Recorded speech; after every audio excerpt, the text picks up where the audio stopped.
Un candidat, une proposition tous les matins avec Romain Cluzel. Ce matin, intéressons-nous à Éric Zemmour. Sa proposition, rétablir les 90 km/h sur les routes départementales. Proposition faite le 24 octobre dernier, avant même de se déclarer officiellement candidat à la présidentielle. Pour lui, ce serait une forme de clarification face à une règle qu'il juge abusive. Éric Zemmour lance « On passe sans cesse de 80 à 90 km/h » et ça permet évidemment de faire flasher les automobilistes.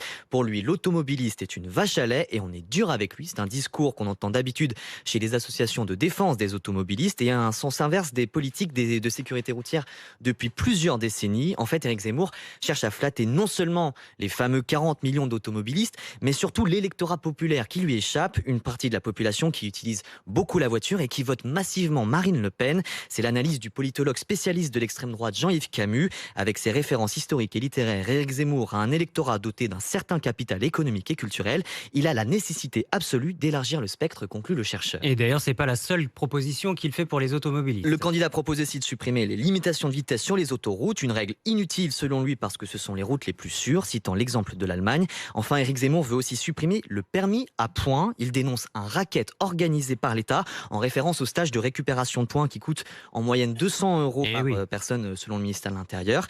Et pour résumer sa pensée, Éric Zemmour cite une formule célèbre de Georges Pompidou: il faut arrêter d'emmerder les Français. La vitesse sur la route, toujours sujet sensible, particulièrement pour les 90. Oui, exactement. Et vous vous en souvenez peut-être, la réforme de 2018 poussée par Bien Édouard sûr. Philippe a déclenché l'une des principales polémiques du quinquennat. C'était aussi un des déclencheurs de la crise des Gilets jaunes.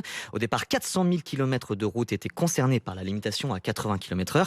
Mais face à la levée de boucliers, le gouvernement a finalement rétropédalé et les conseils départementaux peuvent désormais choisir de relever la vitesse sur certains tronçons. Aujourd'hui, à peu près un tiers des départements, 37 pour être précis, a fait ce choix. Mais concrètement, on ne peut rouler à 90 que sur 9% du réseau. Et quand on fait le bilan de cette réforme, on sait que l'objectif d'Édouard Philippe, sauver des vies, a été atteint. Selon le Centre d'études sur les risques liés à la mobilité, 349 vies ont été épargnées entre 2018 et 2020 grâce aux 80 km/h. En contrepartie, on perd, à votre avis, 1 seconde par kilomètre sur ce genre de trajet. Merci beaucoup, Romain Cluzel.